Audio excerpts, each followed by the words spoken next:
Welcome back. You're watching The Globe. Now, many subscribers in Nigeria are disappointed with government directives to disconnect their lines. Over 72 million subscribers in the country were recently barred from using their lines. The government's directive became effective on the 4th of April, and the Minister of Communications and Digital Economy, Dr. Ibrahim Pantami, gave the order to deactivate all unlinked SIM cards.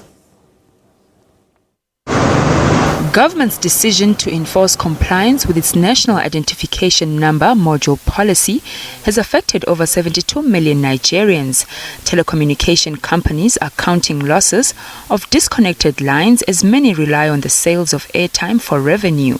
Rights groups say the new policy is not in line with the country's international legal obligations to respect, protect and facilitate economic and social rights. But public affairs analyst G.D. Ojo says the national registration is one thing that could help in the fight against insecurity. Meanwhile, a total of 125 million SIM cards have been linked to the National Identity Management Commission. Government maintains enough time was given to Nigerians to comply with the policy, this as the deadline for the verification expired on the 31st of March. Well, for the latest, we're now joined by Nwachukwu, who's the lead consultant for Silverchip Fox Consulting, which is a Nigeria-based research and knowledge management firm. Thanks very much indeed for joining us, and welcome to the program. Thank you very much. 72 million people. That is a huge number, even in Nigeria. And I just wonder, what happened? How did we get to this point?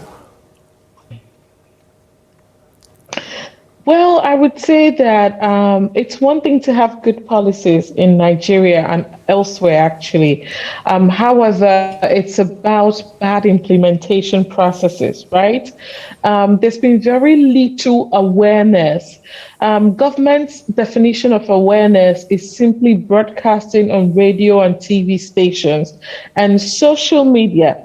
Now you have to wonder about the internet penetration level in Nigeria that would guarantee that the people of Nigeria know or understand what it means to link your national identification number to your SIM card, right? Now the question is, how many people in Nigeria have a national identification number? How many people have had it easy to access? I recall sometime last year when news of this policy, and the impending ban, there were, in the heat of the pandemic, you had thousands of people storming centers to attempt to get access to a national identification number. Let me tell you something that's really ridiculous. To be able to obtain a national identification number is supposedly free in principle, right? But to be able to get one, people either have to queue for very long hours, and where you have access to shorter queues, you're expected to pay a certain sum.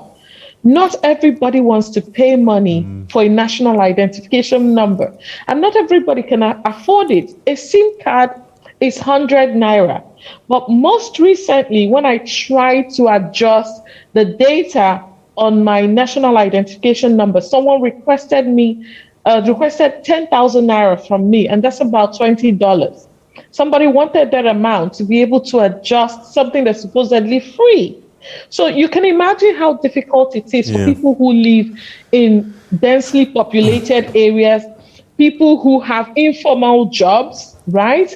Being able to afford the time to go and register their national identification number, and also having the knowledge beyond being able to afford the time, because for people in the informal sector, time is money. Nobody is going to give you time off to go and queue. Even for people in 9-to-5 jobs, nobody is going to give you time to queue. And at the same time, how are they going to get the knowledge to to link their identification number? Someone like my parents, I had to do it for them. They don't have the technical expertise to, do the required things. The government has not simplified the implementation of this process. And the most difficult thing is there's also Nigeria is a low trust society.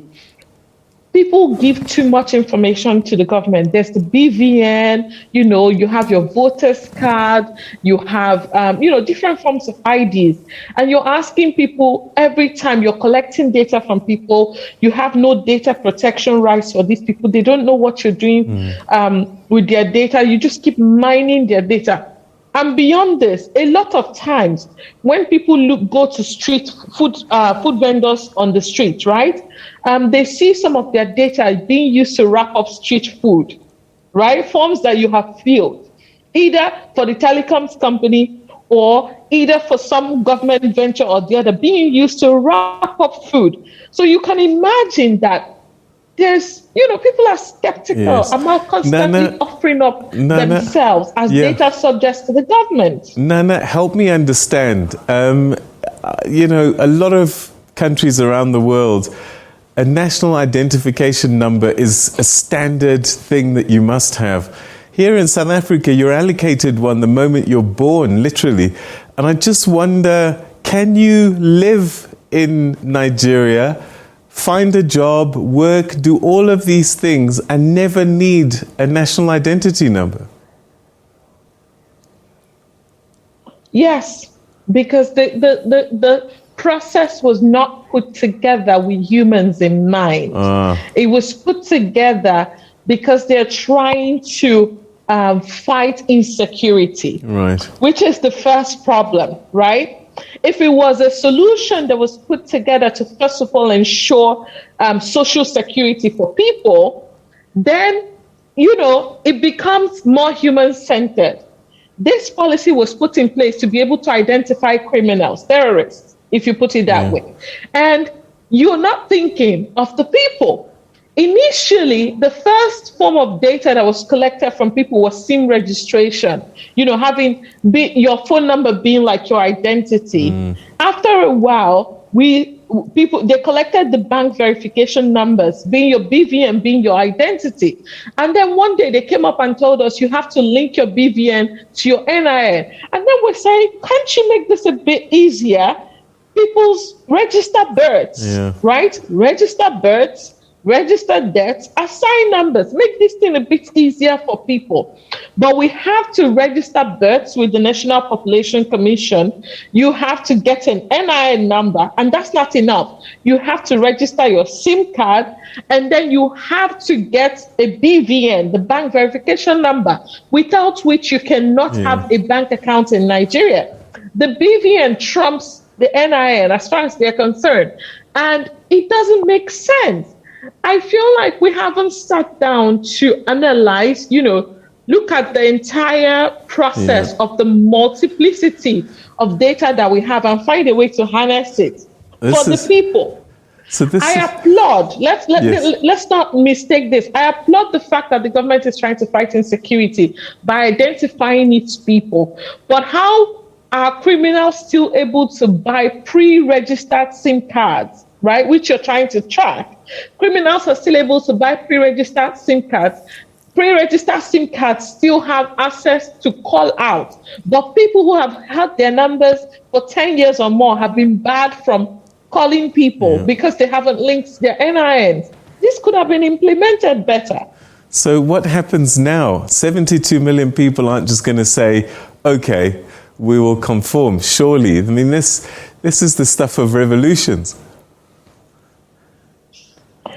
Like all government bad policy implementation processes, they're going to backpedal, right? The policy itself is not a bad policy. The implementation is poor, it's extremely poor. There are ways of decentralizing SIM registration in a way that it becomes more accessible to people, or rather decentralizing NIN registration. The people who are registering people who are selling SIM cards can do the NIN registration, link it to a central database. People, if you go to get your COVID shot, right? let it be that as you're getting your COVID shot, if you haven't done your NIN registration, it should be easy for you to, do your NIN registration there. Decentralize the process. Create more desks for these things. It's so easy. I don't know why it's very difficult for them to be able to tie in data. People have banks. They go to banks every day. Why don't you use your banks as NIN registration centers? People go to their telecoms providers on a regular basis. Why don't you make this very easy? So, Nana, how do people get the process right? How do people prove their identity in Nigeria? Oh, so the easiest and cheapest way, which is very ironic, given that Nigeria is going to the general polls in 2023, is the PVC. What's that? If you notice, if you look at the trend of Nigeria's election, that's the permanent voter's card. Oh. If you look at the trend of Nigeria's election, you'll see that more people register for the permanent voter's card than more people turn out for votes. People call it voter apathy, but they haven't looked at the other side of it. It's the freest form of identity, right? So all you need to do is get a PVC, and you have an identity for life that doesn't expire. It has no expiration date. Do you understand? Yes. And you don't have to pay anybody any money for anything. So it's the most common way of identifying yourself. This NIN is difficult. I say it's difficult because my daughter has an NIN number, right? I have not been able to link. I am very tech savvy. I have the NIMC mobile app on my phone, yet she doesn't show up as a dependent on my phone. Wow. She's not linked to my NIN. There's just so much that's disconnected in the process. They haven't got it right yet. All right. It sounds as if... And they're not listening. Yeah. And like I said, they will backpedal on the implementation process. It's a good policy, but a policy without a human-centered design is a rubbish policy when it comes to handling a country. It won't work. And 72 million people are proof of that. Nana, thanks very much indeed. Maybe we should make you Minister of ICT and registrations. Thanks so much indeed for joining us. Thank you. All right, that's consultant Nana Nwachukwu speaking to us about this bizarre scenario that's playing out in Nigeria. National identification number. People use loads of other types of identification, and as a result, 72 million subscribers have had their phones cut off. And so there's a